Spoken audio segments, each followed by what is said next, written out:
Hello, everyone. I am here with part of the team from Blackpoint Cyber, and I am so excited. We were busy talking backstage. We were saying it's so fun just to have these kind of unscripted conversations, not these stuffy webinars that we all go to way too often. So we do have a couple slides we're going to show you in a few minutes, but this will not be a stuffy presentation. This is going to be very dynamic, and I'm very excited by what we're going to talk about today. I want to welcome my special guests to this live stream.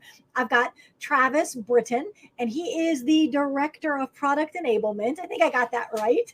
Yeah. And then Christine Gassman, a new face to the Blackpoint team, but not new to the channel. And she's the Director of Channel. And so I'd like to give you guys a chance to introduce yourselves, tell what your role is, and then we'll get into the content for today. Great. So I'll start off. My name is Christine Gassman, as Jennifer mentioned, Director of Channel with Blackpoint. I've been with the company about 3 months now, and we have a lot of really exciting stuff going on. And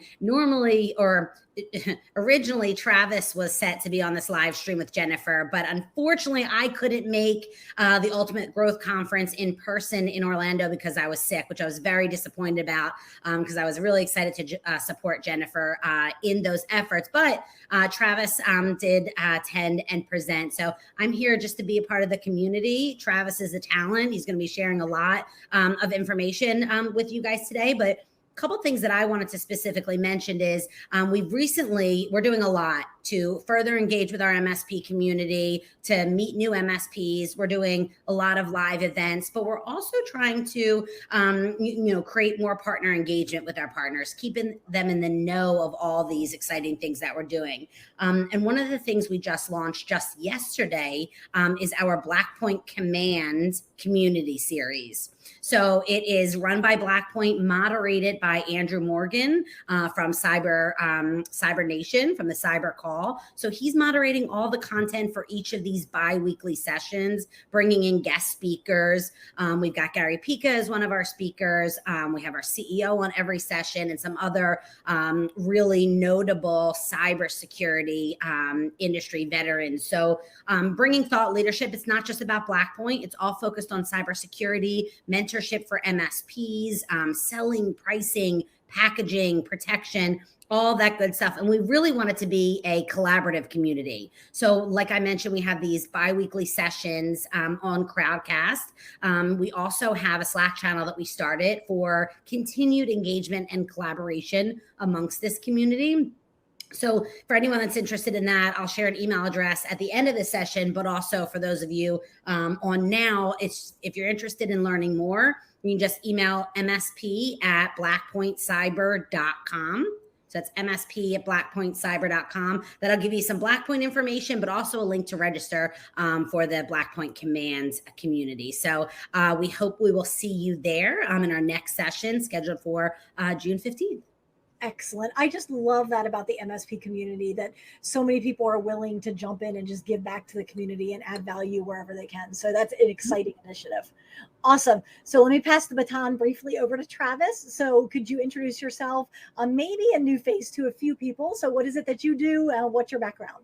Yeah, exactly. So thanks, Christine and Jennifer, for being here. So like Christine mentioned, I was over at your conference, Jennifer. So excited to be a part of your inaugural one. I'm the Director of Product Enablement. You may have seen my face a little bit before. I was with IT Glue/Kaseya for 5 years. And about 6 months ago, I jumped over to the Blackpoint team here, and we're pulling together some really awesome new product innovations for specifically for MSPs so they can make it easier to sell. So that's what my team is really hitting up here. So I had the experience of working at an MSP years ago before moving over to IT Glue, and then was folded into the Kaseya umbrella. And now I'm back here, back at a company that is not a part of a large, one of the big three yet, at least. We'll see how that goes, right? But I love the opportunity here just to talk and get to know people about, and get everyone here to know about, Christine and myself, just as people, right? And that's one of the main focuses of the community and why we set up the Slack channel. Christine and I are on this whole Slack workspace, so you can Slack me at any point that you want by joining that. We have a ton of different channels in there about different topics in there. So we really want it to be, hey, get to know us as people and what passion we have, and not just, like Jennifer said, the stuffy presentations where we pitch our product all the time. And that's not what we want to do today. We want to tell you about what we see going on in the space. And of course, we'll tell you how we think Blackpoint can help with that, but it's all going to be good information regardless. So I always have to interject this when these teachable moments happen, because Travis, what you just said is essentially, I'm developing know, like, and trust with you. I want you to know me and like me and trust me. And maybe that will lead to you engaging with Blackpoint Cyber further. If not, at least I've been able to help you. And I'm a big believer that what goes around comes around. And so don't, for the MSPs that are watching right now, don't overlook that. Don't overlook the abundance mindset that we've got on display in front of you. So beyond joining the community, which I hope you do, any sales enablement is good sales enablement. Help with packaging, pricing, bouncing ideas off, having direct access to some directors at the cybersecurity company, all amazing things. Do that, but also in the back of your mind, just observe what they are doing from a community building standpoint and from a relationship standpoint, which were some of the themes that we spoke about at the event. So awesome. Again, not scripted, not planned, but I had to take that moment because it was right in front of me. So I love it. And as Christine and Travis, you both hinted at this, you were at the Ultimate IT Growth Conference in Orlando just 3 weeks ago. And man, what an amazing event, a great time. I always appreciate the support and appreciate what you brought to the crowd there. And you were speaking about some security time bombs that were really, these are not talked about a whole lot. They're maybe brushed under the rug, or we all want to pretend, maybe not all, but many of us like to pretend like they don't exist. And so I want to talk about those today, because the first one is risk. And you have a little bit of a unique way of approaching risk. So Travis, let me hand that question to you. I think, is that the first time bomb that you typically talk about? Yeah, it kind of sets the stage for all of the 4 time bombs. And the reason I brought this up is, again, typically if I was doing a presentation where I was just going to tell you about how great Blackpoint is, I wouldn't bring this up. But this is a concept that I think we all as an industry need to think about and sort of revisit risk. And not everyone has the answers, and I don't expect that you come away with this saying that Blackpoint has all the answers, or that Christine has all the answers, or that someone else that's watching the live stream right now as an MSP has all the answers. One of my closing thoughts was that cybersecurity is a journey; it's not a destination. We're all going to be learning new things. We're all going to be receiving new information as we're going through this journey. And obviously, the weather's going to change. Things are going to change along the way. So one of those concepts is that your risk that you may have previously accepted may change. So yeah, let's call up this one slide here. Like we won't go too many slides. This is one of my favorite diagrams here. So you obviously have the risk matrix in the middle there, and that's where you would say, is this high impact, low impact, versus how likely or unlikely it is. And you look at that and you say, oh, that looks like a lot of colors and whatnot. But I like to think about the 4 icons that are on the outside of that. And those kind of indicate, okay, is this low probability, high impact? So you're that guy jumping over there. And depending on how many cookies you had for breakfast or whatever, you may or may not make it all the way over there. But a lot of us are probably going to be okay. If you're down in the bottom one, you're saying, yeah, even if I do miss, it does happen. I'm just going to get my feet wet. Versus if you're in the top right, well, you're falling on those spikes and you're not going to turn out too well. So when you're having conversations about anything, particularly cybersecurity, when I'm having conversations with MSPs about our tools, and when you are then going and talking to your customers about it, is where is your mind when you see something? If you're constantly going into the top right, that something is going to be very likely to happen, then you're going to be buying every single tool, and you're just going to be under a rock. It's like you're putting on your tinfoil hat almost, right? Here, if you think that every risk is in this top right, and you're going to have to spend $20,000 to fix it.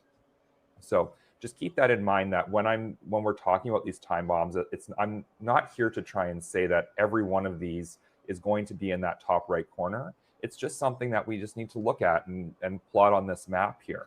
So I'll give you just kind of a preview. Some of them we're going to talk about is using the cloud and using your RMMs. those are fantastic tools. It doesn't mean that you should go away from them and then go back to driving around and rolling a truck every time you want to, fix your customers. It's just looking back at this chart and saying, okay, how big are my customers? How big of a target are they? What type of information are they storing on this system? And where does that place me on my risk map here? It's so interesting because if the MSPs are in that top right, that red, high risk, high impact, high probability quadrant, and the clients or prospects are in the opposite corner, then we've got a major mismatch. And so you are you're arguing for intelligent risk calculations, that maybe the MSPs shouldn't be living in that top right corner all the time, but neither should the small business world be living in the bottom left-hand corner all the time. And not necessarily that we need to meet in the middle, but that we need to be having these conversations and discussing risk. Yeah.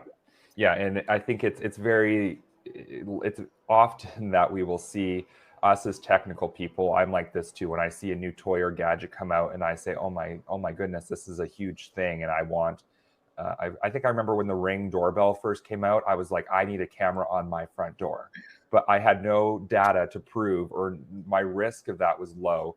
I won't explain my living situation, but no one comes to my front door. Like no one can get to it, but I still wanted the Ring doorbell so that I could, because it was cool. So in my head, I was probably in that top right corner. Whereas, someone like my grandparents are down in the bottom left who didn't even used to lock their doors. Yes. So it's having that realistic conversation and pull the tech out of it and just say, let's talk about what these two questions are, and say, how likely is it going to happen, and set expectations on that. And then what is the impact, and have those as two separate conversations, find out where you are, and then plot on this graph where you end up. And then just because you and your client or you and your prospect are agreeing now, hopefully, where this particular risk lands on this matrix does not mean that they want to mitigate that risk, correct? Because they may be willing to take that risk. Yeah, because there's a lot of different ways that you can manage risk. So once we've determined that it is actually a risk, we have to then go and decide what we're going to do about it. And there's a couple of different frameworks around this, but this is kind of the more common ones here. Is either you're going to avoid the risk. So if you're thinking cybersecurity, to avoid the risk is just to disconnect from the internet and go back to writing everything down on paper. Or I guess we could bury our head in the sand and pretend to avoid the risk. Yeah, exactly. Or we're going to choose some sort of mitigation strategy, or we're going to accept it and move on, or we're going to transfer it. And that's typically using something like insurance if it's a financial risk. But that's whole cyber insurance. That's a whole other topic. But what we find is that people are usually moving into one of these two. They're either deciding that they're going to mitigate it or accept it. And that's where the 4 time bombs that we talk about here actually sort of come out, is deciding when we choose to accept a risk, that's a point in time decision. Same thing when we go and mitigate it. That's a point in time technology solution or people and process solution that we add on to it. But we also need to remember that we need to revisit that at some point and say, okay, has the risk calculation changed? Maybe using the Ring doorbell example, I may suddenly no longer have a gate out. I no longer be in a gated community, and now suddenly my calculation has changed that now I do want to have that because something else has changed. Or there was the thermostat that also, not Ring, but whatever the thermostat was, that also was connected to the internet. And at first it was no big deal. And then a threat actor figured out how to penetrate the home network by using the thermostat. And we've probably heard stories about like fish tanks at the casino in Vegas and all of those things. So when threats change, that can also change not your perception of risk, but the reality of risk. Yeah. Exactly. And so we need to be realistic when we have that to begin with. And then we also need to remember that every year, hopefully every 6 months, we're reviewing all of these risks that we've accepted and saying, okay, I previously accepted this. So one as an MSP, but also as a business owner. So when you're talking with your business and they say, oh yeah, we've accepted the risk of not having backups because maybe they say they don't have enough sensitive information. Everything's still on paper, but then 6 months later, they go and buy a cloud solution And now you're coming back and saying, oh, well, now this risk is a lot different because now you're storing this information on ABC system. And so now it's no longer, you shouldn't treat that just by accepting it. Now we want to look at mitigating it.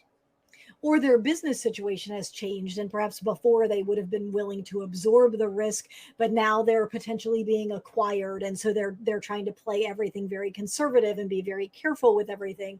And so that's not an external change, but more of an internal change. So the technology didn't change, but perhaps their risk tolerance has changed. Yeah. So yeah, go ahead.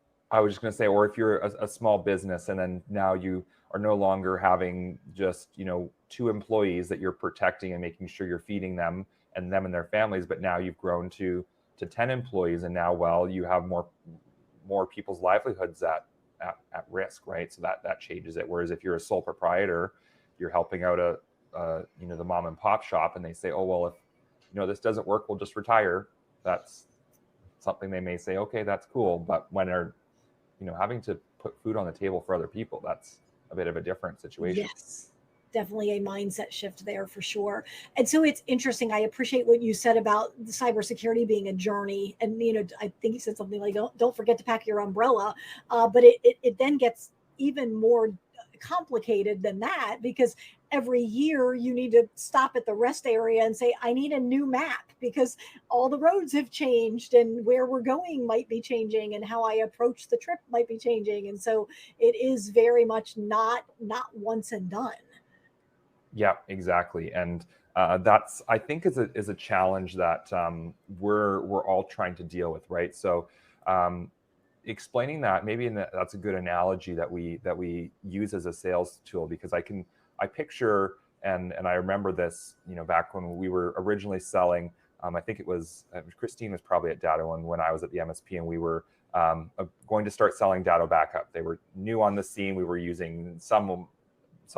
So we went them and told them, all of our customers, hey, we've got this brand new solution. We're going to sell you backup on this. And then 6 months later, we come to them and say, oh, well, we're going to put these new firewalls in.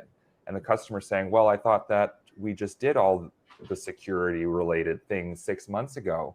And so why are you kind of hitting me up for more money now, is how maybe the customer sees it. But we kind of all need to be on the same page here and telling our customers, times are changing, or we're taking this at an iterative approach, that we're not just dropping, when you come on with us, we're going to drop $100,000 technology upgrade bill. We have to phase this out by making these risk decisions and saying, this is what we need to do first, is backup, and then we'll do firewall, and then we'll do XYZ. Awesome. Okay. I love it. I love the journey analogy, and I love the reminder that this can't be a once and done type of thing. Yeah. So as we turn this back to the MSPs, and we've talked a little bit about the concept of risk, and that risk is not a one-time thing, that it should be a rinse and repeat, I assume, annually, if not more frequently than that. Yeah. These 4 time bombs, you mentioned cloud. So why do you see cloud as a time bomb? And I'll throw that out to either you, Travis, or Christine, either one. Yeah. Well, Christine, what's some great things about the cloud? Why do people love the cloud? Excuse me.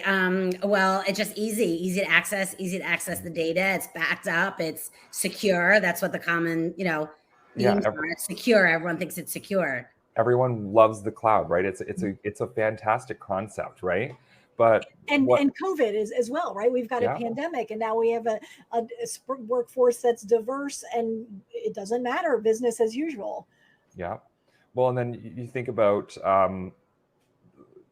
lots of things, right? Natural disasters. You have people who've had, hurricanes rip through and take out their server rooms, or they have, a pipe burst and all that thing. Those are just risks, again, just to tie it back, that we don't have to deal with in the cloud. So everyone, loves the cloud. And I think when I say cloud, I'm going to kind of caveat. I'm thinking more that your sort of SaaS platforms, or your platform as a service. So think of things like Azure AD, Microsoft 365, Google Apps for Business, those types of things. We came onto those maybe kind of by accident. And so keeping with that risk assumption, I assume, and I think a lot of people said, you know what, our Exchange server needs to be updated. Why don't we move to this new Exchange Online, which was sort of the precursor to Office 365, right? And we said, okay, well, if we did a risk calculation, it was like, okay, that's, it's our email.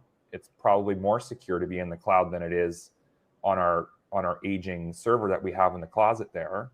But then we made that risk assumption, and then Microsoft started adding all these other productivity tools to it. They said, oh, hey, you can use dynamic CRM. You can start adding in all of your financial information into this. And I don't think we went back and said, hey, wait a minute, did we accepted the risk of putting it in the cloud for all these things, but now our scope creep has happened, and we're now using Office 365 for everything. We use Teams, and all of our calls are and all of our logs and chats are in there. Is that what we want? Is that a risk we're willing to accept? And has the cloud security infrastructure also changed? So this one, you have almost two of them that are changing. The scope of what you're using it for your business has changed, probably not by design, just by people saying, oh, there's a new Teams feature. The pandemic hit, we can call on this. I don't have to go buy Zoom. And so we start using that.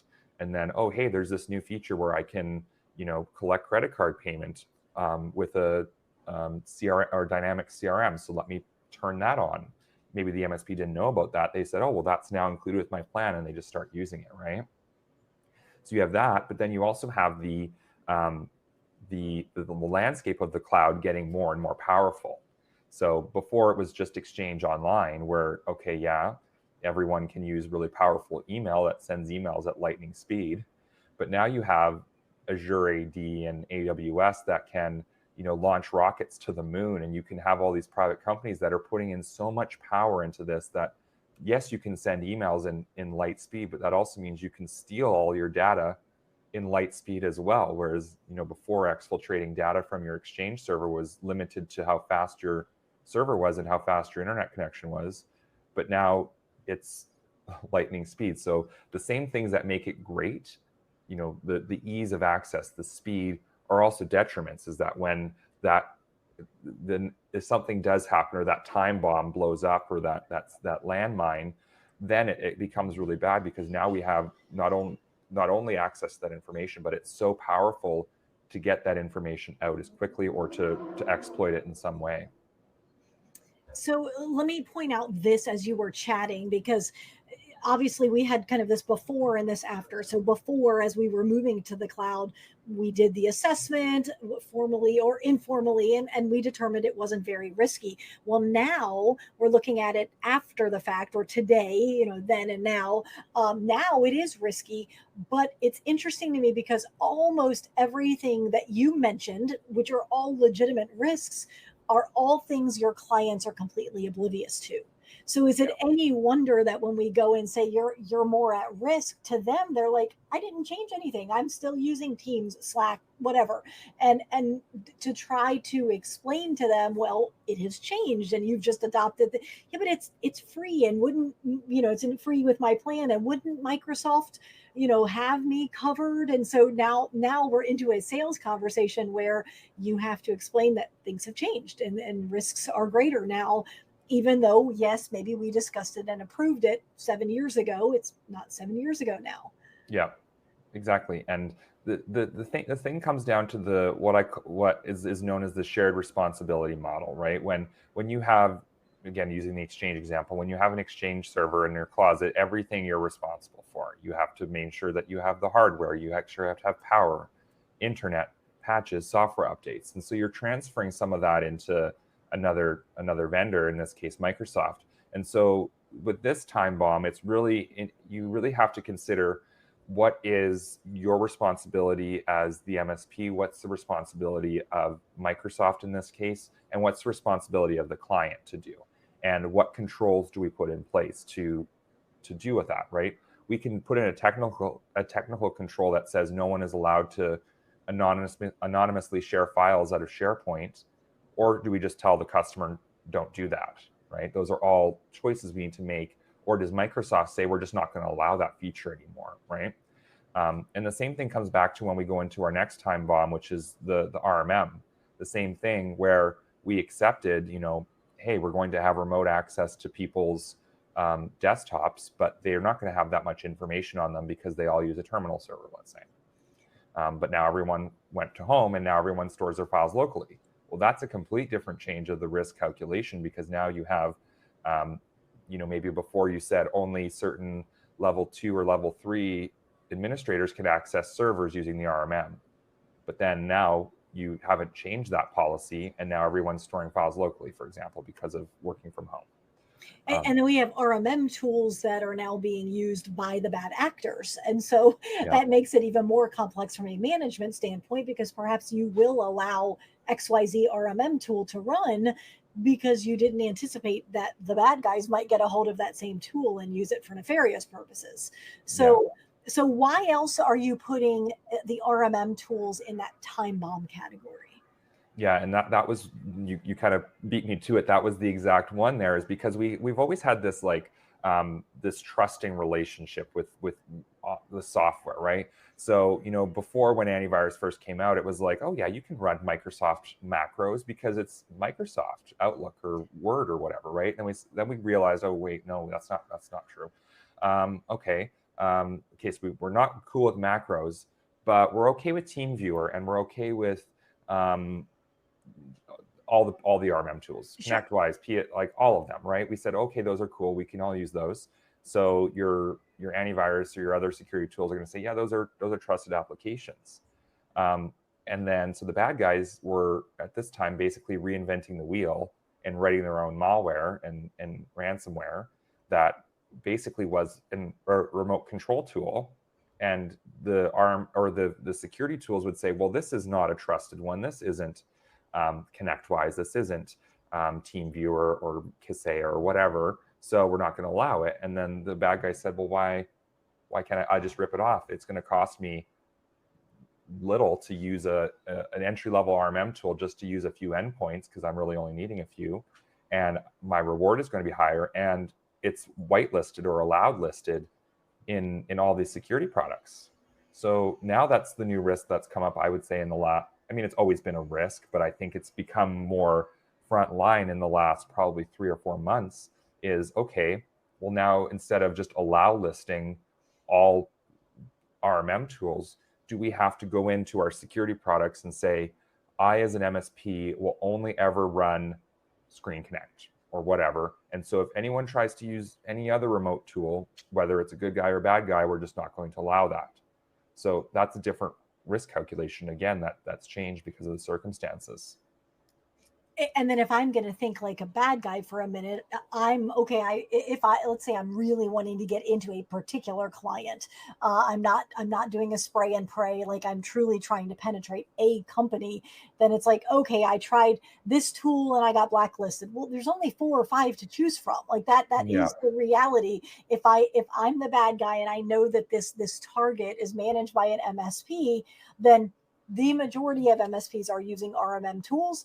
I only have 5 or 6 to choose from. Why not have a license with 5 or 6 of these tools? And now I've got, okay, fine, you block me on Screen Connect. I'll try this next one. I'll try this third one. And eventually I'm getting in. So that's a very interesting perspective on that particular time bomb and risk. Yeah. Okay, so let's talk about the next one. Automation. And it ties in right there to the next one. We're doing really well at this. I actually want to talk a little about the sales one, because this is where so that fourth one is, because, so let's say I'm going to, instead of trying those 5 or 6, if I know they're their MSP, why don't I go to their website and see if they have a little sticker at the bottom that says, I'm a ConnectWise partner, or I'm a whatever. Or click here to log into my portal in the upper right-hand corner. It's always in the upper right-hand corner, right? Yeah. And then it's like, oh, then they say, I'm like, oh, this looks exactly like the ConnectWise portal, or it redirects to, and sorry, I'm not trying to pick on ConnectWise. I'm just, it could be on a task. It could be, of course. Yeah, what are them? But so you that information is basically just generic social engineering. They're looking at your sales and your marketing material to see if they can figure out your stack. So if you said you do a blog post and you post a picture of this brand new cabling that you just did at a customer, and I can say, oh, well, they have this firewall in there, they've got these switches, they've got a data backup appliance or whatever. Now I can keep that in my little notepad to know when the next 0 day comes out for a XYZ firewall, that I have my list, because I found that through a LinkedIn post or something that was trying to be sales and community oriented, but could have been used for bad. Got it. Okay. I'm glad you mentioned that at the very end, because I'm like, how is that sales focused? So it's sales related, it's marketing related, it's social engineering. Okay. So unpack this for me. If you put your black hat on for a second and you're saying, I am bound and determined to get into ABC Co., you would probably go to their website or find out, oh, look, I'm going to search for them and they gave a testimonial to this MSP. Yeah. So now you go to the MSP website, mspco.com, and you scroll to the bottom, or you go to sitemap, or you go to their whatever. Some people announce, press releases. Hey, I've now adopted a new RMM solution or a new PSA. They do press releases on it because they're a large company and they're excited about their new tools. And now, if I want to get into ABC Co., perhaps I can have a back door through the RMM tool, or through, because now I can say, hey, look, they got a new wiring job and they've got a backup appliance. And so even if you, the black hat wearing temporarily bad guy, can't get in today, you can start a mini database with this information. Yeah, exactly. Yeah. And especially if this may not apply to all of this, small business customers, right, where they're going to go to this extreme. But if you have any customers who are in any of the affected industries by the current world events, oil and gas, defense industrial base, any of that, those are definitely going to be higher targets, where we're saying, okay, let me take a look to say, like, testimonials, or do we have names on them, or are they just, local dentist office as opposed to ABC dental office at this address and this address and all of those things. So it's a balance. And I think this is a conversation that all of us need to just think about, because I know a lot of people who are going to be watching this are wanting sales and marketing tips, and they're saying, wait, you're telling me I can't do testimonials anymore? And I know Christine loves to do testimonials, and she's like, no, I need to be able to do this. Christine doesn't sound anything like that. No, I don't. But actually, we just had an MSP approach us and asking for a case study to do a testimonial and link it back to their website. And so this is. I mean, we didn't get anywhere with it, but this is one of those things, like you said, like that's how it sets it up for these bad actors to know what products people are using, and yeah.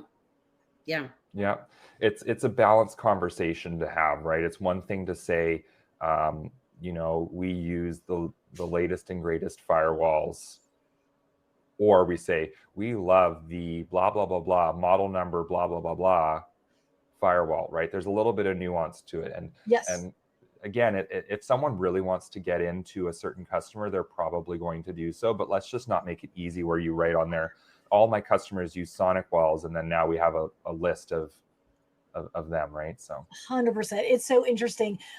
You're both part of my Facebook group, and when I created that group, this very thing was a big concern. I didn't want my Facebook group to be a place that a threat actor could get into and start their database based on people saying, what tool are you using for this, and who do you use for that, and I'm with XYZ, but I'm pretty sure I'm going to switch to Blackpoint. And so we have a very, very robust, like, who do we let into the group? And I think it's 15 steps now. And a couple people have slipped through in 3 years. I think it's literally 2 people have slipped through in 3 years. But we go to their LinkedIn profile. If they list a company name on their Facebook profile, we make sure the company really exists, because there are people who set up fake Facebook profiles, and typically they're not doing that for good intent. So we are very, very careful with who we let into the group, because it is a microcosm of what is happening in the world. But what's interesting, as you were talking, we have noticed an uptick just in the last 2.5 months.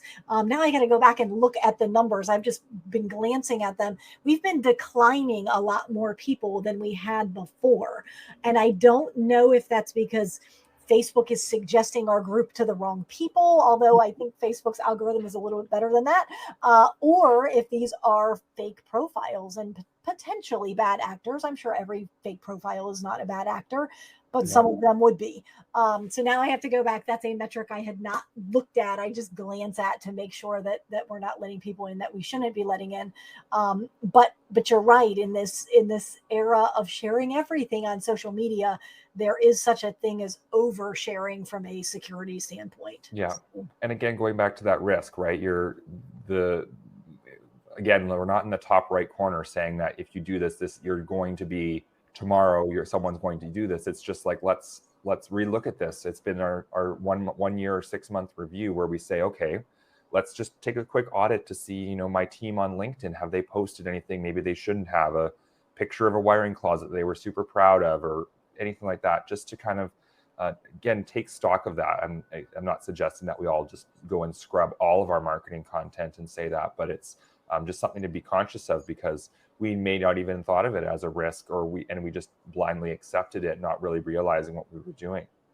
And then perhaps the answer is go ahead and post it, but scrub some of the data on the back end of the picture, and don't name the client and don't name the brand of firewall, and make sure it's just the wires and not the dado box hanging out in the back end or what have you. But that's a very, very valid point, and not something that I had considered before. So excellent info there. Okay, so I always want to give you a chance to share, like, what is it that Blackpoint does? I know you guys have been so gracious with just delivering a tremendous amount of value to the community, which I appreciate. But what do you do, and how could an MSP reach out to you if they're interested in having a conversation with you? Well, I'll just jump in there quickly on the engagement side of things, because that's my, sweet spot. So we are, as I mentioned earlier, we're trying new efforts and launching new efforts to further engage with our current MSP partners. We've got, and actually we didn't mention it thus far, but next week we are launching a new product. So stay tuned for information on that, which will work to our partners' advantages.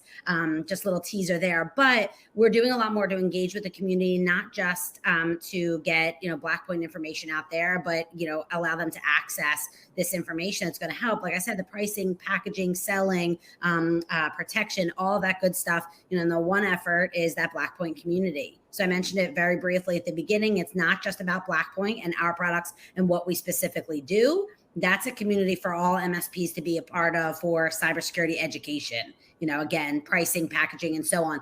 We'll have different guest speakers on there to come in and speak on their specific expertise and so on. And we've created that Slack channel, as I mentioned, just to keep the communication going, collaboration. So, there are Facebook groups out there. There are other Slack channels out there, and, we're all vying for these MSPs' attention. So we're trying really hard to keep it to information that's going to be beneficial for all MSPs and helping their business. So that's the one thing, is that Blackpoint Command. We'll have other things coming out soon. Like I said, we've got a new product release coming out next week. To access that Blackpoint community and other information, anyone interested can just email that msp@blackpointcyber.com email address. You're just going to get a bounce back with that information. So super easy. Want to make it as easy as possible for you. But that's really what we're doing to engage with the MSP community, and of course, supporting organizations like yours, Jennifer, and your communities as well. And again, I'm so disappointed that I wasn't able to make it to Orlando, especially last minute, but very excited that your first event was successful. I heard great things about it. So that's fantastic. So congratulations on that. Thank you. Anything else you want to mention? Yeah, it was a fantastic event. And just to kind of give you the bit of the elevator pitch here, the idea behind what we do at Blackpoint is that we know that there's all of these risks that we just talked about, and we can't be always in front of them. But when something goes wrong, we're going to be there to be those snipers in the back that are going to take out the bad actor that does get in, whether it is through an RMM or it is through an email click, or they did do some social engineering. Our goal is to look for the activities that threat actors are going to be doing. So what we call privileged activity, or what we call tradecraft. So this is going to be things that people are going to be doing to try and snoop around in the network. They're going to be trying to exfiltrate data, get to those places. And we have our 24/7 security operations center that's based in Maryland. They're going to be looking at your network and being those armed security guards that are hiding in the corners and ready to snipe out anyone who comes in when they shouldn't be. That's our core offering. As Christine hinted at, we do have a new product, and I'll hint at it if you can see my sign here. It's a little bit there. It says Blackpoint plus M365. A little bit of glare on it, but yeah, sorry, the sun has decided to come out, but yes, so you'll get a hint that it is something to do with Microsoft 365. So more information coming next week about that, making sure that the bad guys aren't getting into some of those holes that we talked about with the cloud a little bit earlier today. Amazing. I so appreciate chatting with both of you. It's so fun to find organizations that truly believe in giving back to the community and supporting the community. And I know I mentioned that at the beginning, but for anyone who wasn't there, make sure you go back and listen to the first 5 or 6, maybe 7 minutes, because we were really talking about the new community that Blackpoint Cyber is spinning up. But there is a great business lesson. It's like a lesson within a lesson. We've got Blackpoint that's creating this great community to give back to MSPs, help them learn how to package, price, sell, understand risk, and untangle this craziness that is cybersecurity. But don't overlook the fact that what they're doing is building a relationship with the community by giving back, not by pitching, not by doing heavy webinars with sometimes boring slide decks, but by educating and just adding value wherever they can. And that's why I get excited talking to Blackpoint, talking to Christine and Travis, because they get it. They just get it. I very much appreciate it. So thank you both for your time. I'm going to close us out. We are close to the top of the hour. But Christine, will you give that email address one more time? Yeah, so it's nice and easy, just msp@blackpointcyber.com. You don't have to put anything in the subject line of the email, nothing in the body of the email. You'll get an automatic bounce back with those resources I mentioned. I love it. Amazing. Thank you both again for your time. I so much appreciate it.